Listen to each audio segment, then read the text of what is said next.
Oh, wow, wow, wow. Mantap. 4 tong gas dibawa je naik motor. Abang ni nak masuk kiri Encik lori. Silakan, silakan. Mantap.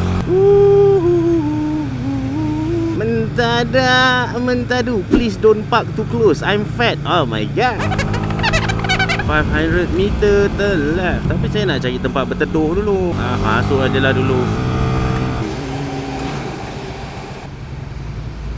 A few inches later.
Okay guys, so ini antara barang-barang yang aku selalu guna dalam aku punya video. So kalau kata korang berminat untuk beli, korang klik aja dekat beg kuning tu. Okay?